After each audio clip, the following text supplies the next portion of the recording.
This is Ryan Pierce, host of Completely Serious. Thanks for listening to the following broadcast on Public House Media. This is Nicole Kelly, host of Loud and Proud here on Public House Media. Thanks for listening to the following broadcast on Public House Media. Once you're done with this episode, I hope you'll come check out my show, Loud and Proud, where we talk about issues facing the disability community. A new show comes out weekly. Don't forget to subscribe on iTunes so you never miss an episode of Loud and Proud. Thanks again for checking out the following broadcast on Public House Media.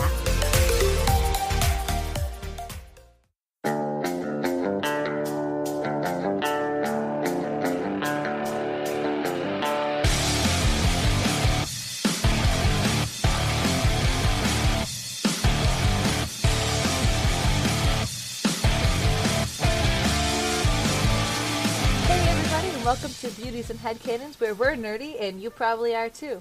This is Emily, and today I'm here with Elisabeth, and we're here to talk nerdy to you. Hey Elisabeth, thanks for being here on the show today. Are you ready to get nerdy? Oh, I'm always ready to get nerdy. That's awesome. I love it. Nerding is life, isn't it? Definitely. That's awesome. So we're here to talk about Harry Potter, which is super awesome. It's been like a long time since we've talked about Harry Potter on the show. And so we kind of did an episode, well, we did actually do an episode talking about books versus movies character-wise. But today we have a much larger issue, I think, to address. We need to talk about what parts of the books from Harry Potter should have made it into the movies but didn't. So I have my opinions. And I'm sure you have yours too. Let's get talking about this. My first one is like the biggest one, and you could say it's a pet peeve of mine. I really wish Peeves were in the movie. I wish he was in the movie. And I think this is one of the issues that's brought up when you change a book to a movie, since they're two completely different forms of art. Yes. The focus is different, so you have to kind of narrow down your focus in a movie because you only have so long to tell the story. Right. And so, unfortunately, that means even good things like Tom Bombadil in the Lord of the Rings movies had to get cut. And so, unfortunately, that meant Peeves in the Harry Potter movies had to get cut. Yeah. Because, they had to narrow the focus to tell, okay, this is Harry's story. This is a story about Harry Potter and his journey. Right. And, we can't include too many different jumps here because it's going to take up too much time. Exactly. Which is kind of the beauty of books, is because a writer can include however much they want to. And in a movie, we have kind of a set expectation about how long it should be and how confusing it can get and that sort of thing. And in a book, I think there's a little bit more freedom in books to do a little bit more complexity. Definitely. And it's actually interesting because Peeves was actually cast. He was supposed to be portrayed by Rick Mayall, but his part was cut, which is interesting because it was cut in the first movie, but Peeves obviously has important parts in the other books. So when those parts came up in the movies, they obviously had to change them, either by, having somebody else stand in and do something or do something different, or completely cutting that out entirely. So it's kind of a domino effect. When you cut out a character who is a major player, you're going to have these things on down the line that are affected by that one cut.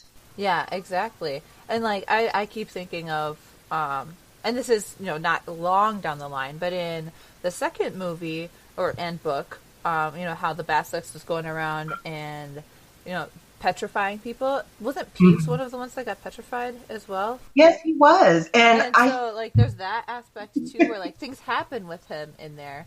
And it would also, I think, just have been fun to theorize, like, who Peeves was before he was Peeves. Mm-hmm. Like, he's like a fixture at Hogwarts. He's kind of like a counterpart to the twins, and so it would be interesting to kind of see, how that came about. No, exactly, because Dred and George are, that hilarity and goofiness aspect, and Peeves adds that too, but also like a lot of annoyance. Yes. To everybody, because he just does his own thing. Whatever will entertain him is what he does. And like, it would be really interesting to see that in action in a movie form. So that's the first one.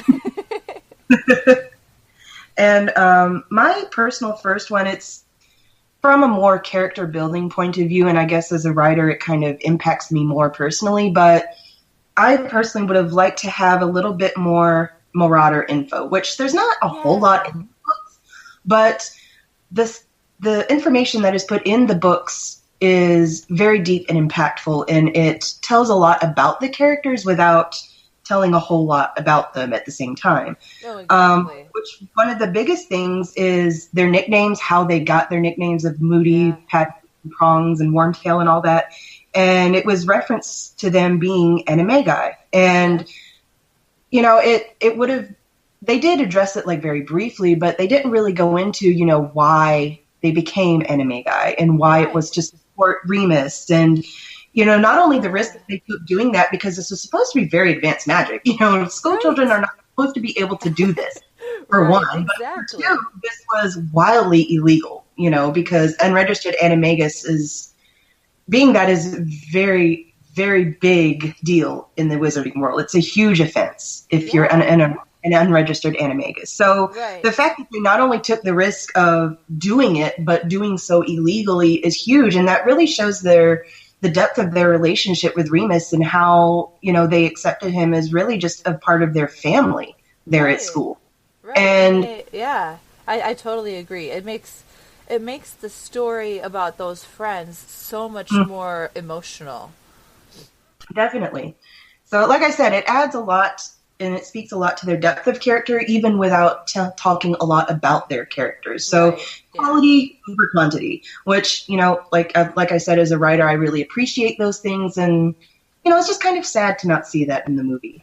Yeah, I agree. And then also it connects to later on when Rita Skeeter comes into play, and she is also an unregistered animagus. And, you know, they don't even talk about that either. They just kind of show that she can turn into a bug, and then they're like, oh, no big deal. That's how she finds her info. No, she's super illegal about it.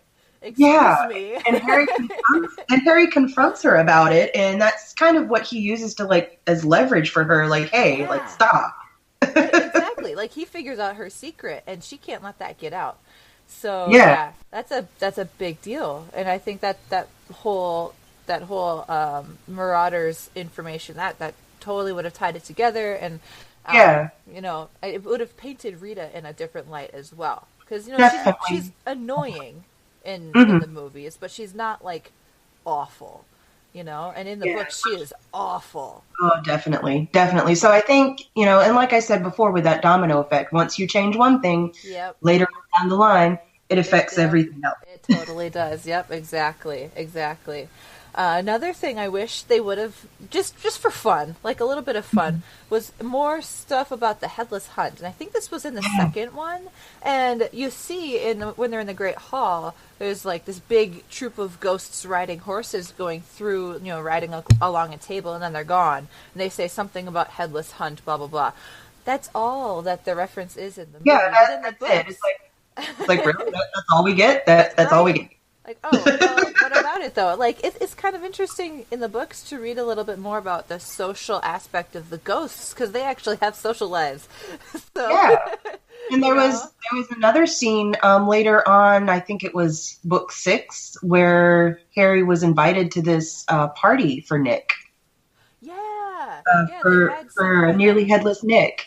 And, you know, he described going there and how it was, you know, just kind of spooky and eerie and just, you know, kind of slightly uncomfortable for him because, you know, he was obviously still alive. But how the ghosts, you know, they have this, you know, just booming social life, apparently. And you don't really see that because you get nearly headless Nick in the movies. But, you know, it's the role of ghosts is really downplayed. And so in the books, you know, they're obviously, you know, there's a lot more of them. They come in more often. You see them more often. You interact with them more often. And so it's really neat to see that, you know, there's all these layers in the wizarding world. There's, you know, the wizards and the witches, you know, interacting with, you know, the muggle world in some aspects. And then, you know, obviously there's all the creatures and then there's ghosts too, you know, so you don't get quite all those facets in the movies like you do in the books, unfortunately, because again, time and content restraints kind of limit you in that way. Different types of media, and so that's how it's got to be.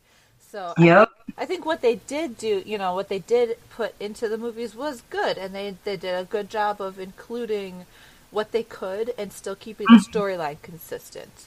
Oh, So, definitely. So, like, that's You one can thing see I want to that mention. Like, we're not trying to say they should have, like, changed the storyline, and they did do a good enough job. But, like, it would have been real fun to see a lot of these things, Yeah. Because you can So- especially see that in the last two movies, because, I mean, it took two movies just to go through one book. And even then, it was literally bare bones. Yeah. Bare bones. Yeah. But even at that, it's two huge full-length movies. So, I mean, if they were to put everything in there, oh my gosh, Right? they'd probably still be filming and turning out Harry Potter movies. I know. Well, and I think, I feel like Harry Potter was one of the first film franchises to do that with a book.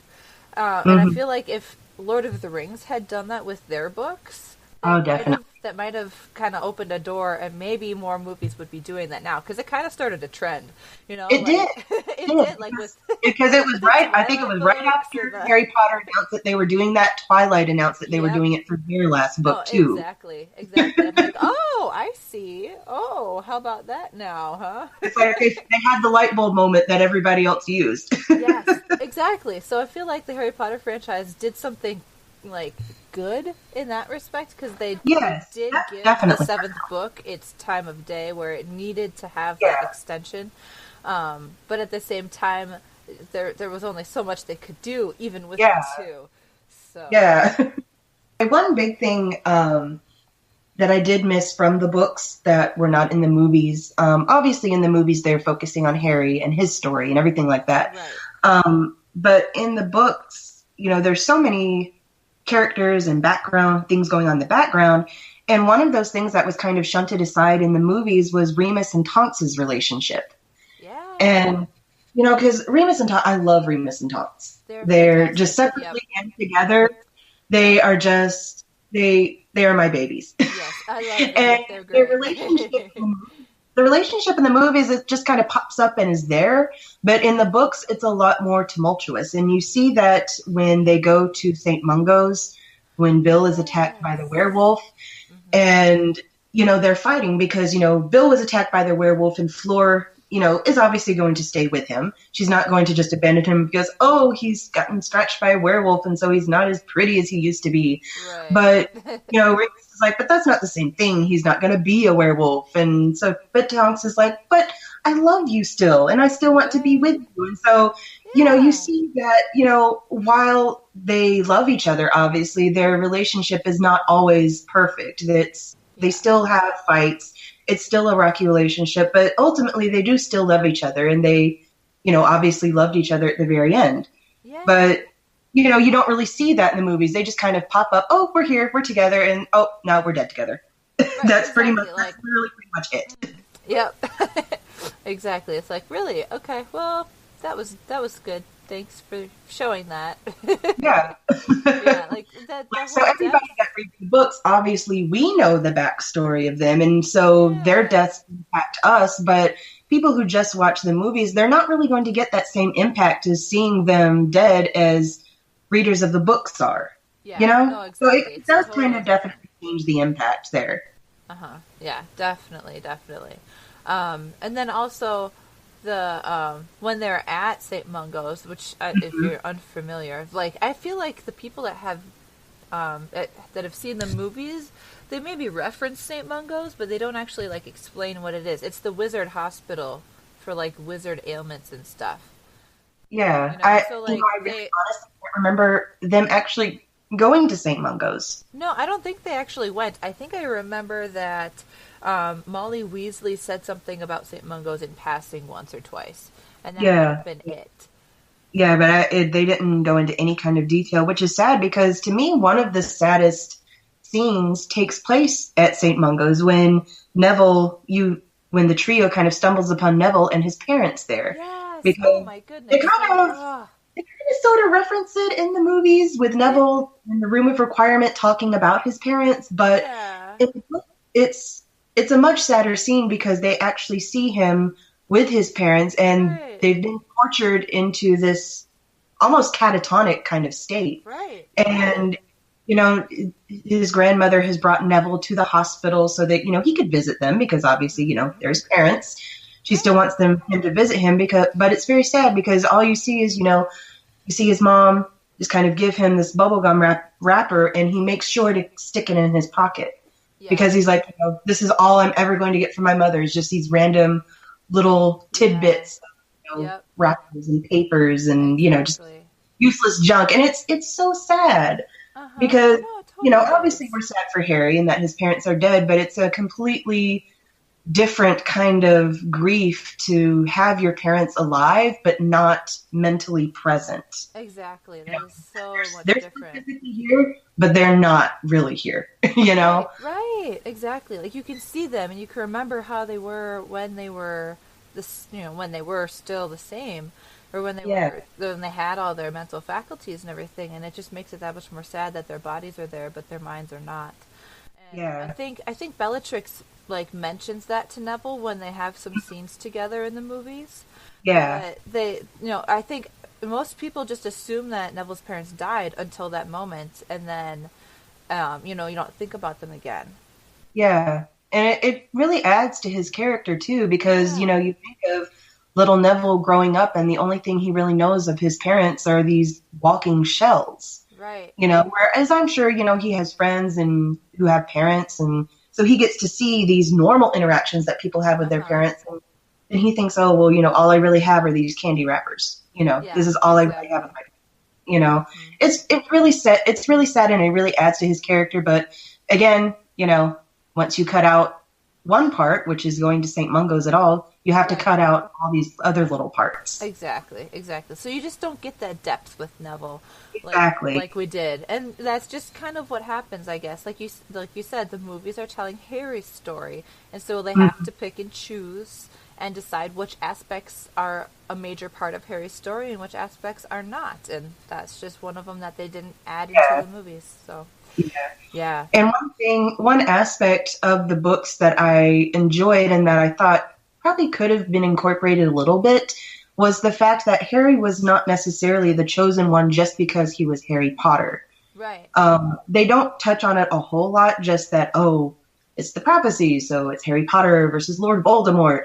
But in the books, the only reason that Harry Potter is the chosen one is because Voldemort chose him. Yeah. And Neville could have totally been the chosen one too. It's just Voldemort happened to choose Harry. And I think it would have been interesting to see what would have happened if he would have chosen Neville because, okay, you know, obviously Harry's parents died protecting Harry, but I think at that point, Neville's parents had already been tortured into madness by Bellatrix. So, you know, who would have sacrificed themselves? Probably his grandmother, but then who would that have left for Neville? Right. The only reason Harry was kept safe all these years is because he kept going back and forth to his aunt and uncle's house. Yep. But who would Neville have had to maintain that? That is you know? a really good question. Yeah. Mm-hmm. Yeah. So it kind of adds to the story in that, you know, Harry Potter isn't the chosen one just because he's Harry Potter. Exactly. You know, which I think kind of helps Harry's character because it's like, no, he's not this all-powerful, all-knowing wizard. He's just, you know, he just happened to be chosen.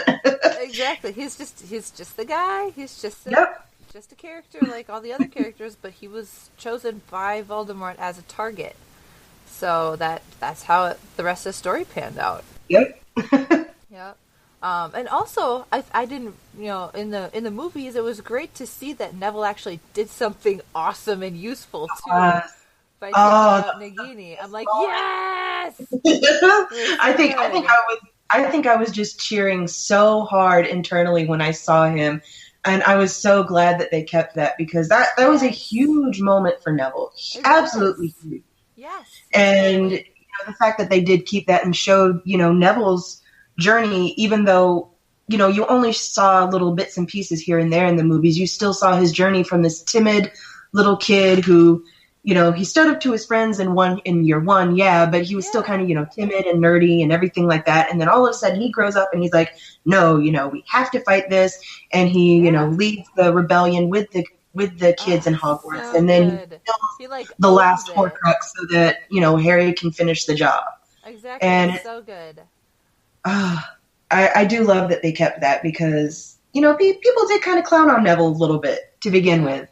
And then it's like, oh, well, you know, guess what? He grew up to be really, really cool. And that's what you get for kind of assuming that, you know, people are just going to be lame just, you know, off of your first impression of them. Right, exactly. Mm-hmm. So yeah, that just made me so happy. So that was one of my favorite parts. It's like a really like iconic scene too. Like if you look up clips from Harry Potter and the Battle of Hogwarts, you'll see that clip over and over again. Oh yes, it's definitely awesome. Yeah. So backtracking a little bit in the Harry Potter franchise to, I think it was the fourth book, The Goblet of Fire, with the whole house elves scenario and how Hermione took up this cause with them and had spew her society for, I forget what it was called now. I just know it was called spew. Yeah, it was something about the preservation of house elves or something like that. Because the name at one point. Yeah, I know she changed the name at one point, but I can't remember what it was. Yeah, something. But was it like elf welfare maybe? Or I don't remember. Yeah. Something, yeah. But anyway, so there was, like, that was a result of Hermione seeing house elves at Hogwarts being used for, like, a lot of the cleaning and the meal preparation and everything. Like, of course, they get these extravagant feasts and meals served all the time, and they just magically appear on their tables. Nobody ever thinks about who prepares them. And so Hermione actually found out where those come from and like who takes care of the castle and everything, and she's like, what?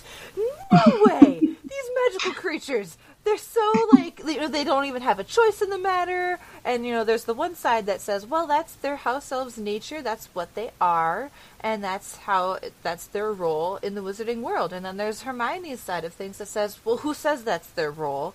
Why does that have to be their role? And so she wants to free all of the house elves. Yeah. And again, I think this goes back to cutting out one part and then having an effect later, because the only reason she really goes and figures this out is because she sees Barty Crouch Sr. and how he treats Winky. Yeah. And during the whole fiasco at the tournament. Yeah, yeah. And so I think, you know, that's pretty much the only thing that, you know, makes her go and figure this out, because you know, before that, the only house elf we had seen was Dobby. Yeah. And then obviously Dobby was freed. And so we don't really see any other house elves until, in the movie at least, until we get to Creature. Right. And I think pretty much it that we get of house elves. But Winky is the one who, you know, pushes Hermione to figure this out and create this society. Yeah. And that is also, because they cut that out, they had to change Hermione and Ron's kiss. Uh-huh. Oh my goodness. Because in the movie, they had to change it to after they got the basilisk fame. Right. But in the books, she kisses him because during the Battle of Hogwarts, he stops and is like, wait, but what about the house elves? They're here. They're, you know, they're defenseless. What do we do? And she's overcome by, you know, the fact that he's actually thinking of the house elves, which is what she's been trying to get wizards to do this whole time, that she kisses him. Yeah, exactly. Mm-hmm. Which is just, aw, Ron and Hermione are the best. Oh, yes, I love that. Finally, all the feels. I know, it's so good. Well, and then also like how back to the Quidditch World Cup, where Winky was dragging around Barty Crouch Jr. and we didn't know it was him, you know, and he was the one that actually set up the dark mark and everything like that. Like, we don't find out that information either because we didn't know anything about Winky. Yeah. You know? Yeah, it's pretty much, you can only see that through, you know, little bits and pieces and flashbacks in the fourth movie, which I was kind of disappointed in because, you know, I'm all for more David Tennant. Yeah. So, yeah. The fact that we get, you know, as limited David Tennant as we do get in the movies, you know, is kind of disappointing. But, you know. Yeah, but he did a fantastic job. I talked about this. It was perfect. Like when I did my episode a couple episodes ago about the Doctor Who Christmas specials, my favorite one is David Tennant's first episode. And you can still see Barty Crouch in him a little bit. Definitely. I love it. It just it makes me nerd out so much. I love it. Oh, so good. But yeah, I mean, that he did such a fantastic job in Harry Potter, and that's why he wasn't the Ninth Doctor as well, because of his filming with Goblet of Fire. But it was just he just does such a good job. Oh. I definitely wouldn't have changed that for the world. Oh no, that exactly. was that perfect. was fantastic. Yep, that was fantastic. He did a really, really nice job with that role. And it was just like a big shocker in the Goblet of Fire to find out that Moody was actually some other guy with Polyjuice Potion. So yeah, that was awesome too. All right, so I think last point then that we'll talk about, and then we'll have to wrap things up, is at the very end of the 8th movie, so the 7th book, what Harry actually did with the Elder Wand, which is not what he did in the movie. Yes, and this one is especially frustrating because this could have very easily been done in the movie. Yeah. It really would have required one scene change, which, at the end of the battle, instead of going out onto that stone bridge, instead retreat to Dumbledore's office, because, that's kind of where Harry gets a chance to think about, what he really wants and what he really wants to do with the Elder Wand. And he kind of comes to the conclusion that, I don't really want to use it. I want to just be myself. And so as a result, in the books, he uses the Elder Wand to fix his original wand, which was broken. Right. And in the movies, all he does is he just snaps the Elder Wand in two and throws it over the bridge. And it's like, no, why? Why? Like, even if the Elder Wand gets thrown over the bridge, like, somebody could still find it and fix it, and then you have the Elder Wand again. You know. And so instead, in the books, he uses it to fix his wand, and then he gives it right back to Dumbledore. Right. Well, and I feel like it would have been fitting to change to the scene to Dumbledore's office, because it also would have... I feel like Dumbledore's office is a place where Harry comes to big realizations. And exactly. So, like, that would have been a really good place for him to think about that and say, you know what? I can do something really good here and take the Elder Wand, do something wise with it, Yeah. Yeah, and, in the future, I don't want to be this big, this big wizard just because I have the Elder Wand. I want to be me. I want to be Harry Potter. I want to do this on my own. Exactly. And, which, of course, leads him to fixing his wand. Exactly. Well, and his whole life, I mean, up when he first started Hogwarts was when it really started, but even through when he was younger, like, his whole life he had been something to other people, and he never got to really be himself, except for when he was at the Dursleys, but he was still, like, the boy under the cupboard for the Dursleys, So, like, he never really got to figure out who he was until he was finally at the end of the whole Voldemort thing. And so I think that was really good what J.K. Rowling wrote in the books is, like, he decided to not have the burden of the Elder Wand, and he just, I mean, and in the movie he did too, he decided to not have the Elder Wand around, but still, like, he put it in a place where nobody would ever think to look for it. Yeah, and it really speaks to the characterization, he continually goes back to Dumbledore's office. That's where he thinks, that's where he thinks and talks with Dumbledore, but obviously Dumbledore's not there. But he thinks that, Dumbledore had this wand, I'm going to put it back with him, and I'm just going to keep my original wand and I'm just going to be me. Exactly. And I think that really speaks more to his character than just breaking the Elder Wand and tossing it off the bridge. Yeah, that seems to me like a careless solution. Exactly. Because, who knows what might happen to it. Right, exactly. Like, he tried to get rid of it, but instead he just, chucked it. But did something thoughtful with it. Exactly. Yeah. Exactly. So, yeah, I think that would have been a really easy fix. Yeah. I mean, and they wouldn't have even had to open up Dumbledore's grave. They could have just shown, like, some sort of magic happening with them putting the wand in magically. Which I think that would have played into the fact that it's kind of hinted at, but not really shown, that Dumbledore is death. And that, the whole story of, the three brothers and everything, you come to the realization that Snape, Voldemort, and Harry are the three brothers, but who is death? That's Dumbledore. Yep. He greeted Harry at King's Cross as an old friend. Right. He's the one who gave Harry the invisibility cloak, and he also had the stone and the wand. So, returning the Elder Wand to him is the ultimate finish of that whole little mini arc, because it's like, well, now he's been given these 3 things back, just like Death did in the story. Exactly. So, that would have totally completed that whole yeah. that whole cycle. Oh my goodness, I didn't even think of that, but yes.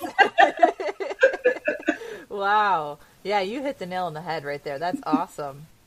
Well, thank you. I can't take total credit for that. I saw the idea on one of my Pinterest, and I kind of thought about it. I'm like, you know what? Yeah. It's one of the things you kind of just think about, and it's like, yeah, that makes sense. That makes sense. Exactly. No, it totally does. Awesome. Well, thanks for getting nerdy with us today, everybody. And thank you so much, Elisabeth, for being here. We really appreciate it. Hopefully we can hear more from you in the future, because we had lots of fun today. Oh, not a problem. This was so much fun. I really enjoyed it. So thank you for having me on. Oh, yeah, definitely. So talk nerdy to us, though. What do you think should have been included in the movies from the books? Did we leave anything out? We'd love to hear. So find us on Facebook. Just look up Beauties and Headcanons on Facebook or on Twitter and on Tumblr, and you can share your nerdy topic suggestions there too. Subscribe to this podcast and others from Public House Media on iTunes, Spreaker, our iHeartRadio, and where other good podcasts are found. We'd love feedback too. So if you liked this episode, or even if you didn't, give us a rating and a review so that we can keep making good episodes for all of you. I'm Emily, and thanks for getting nerdy with us on Beauties and Headcanons.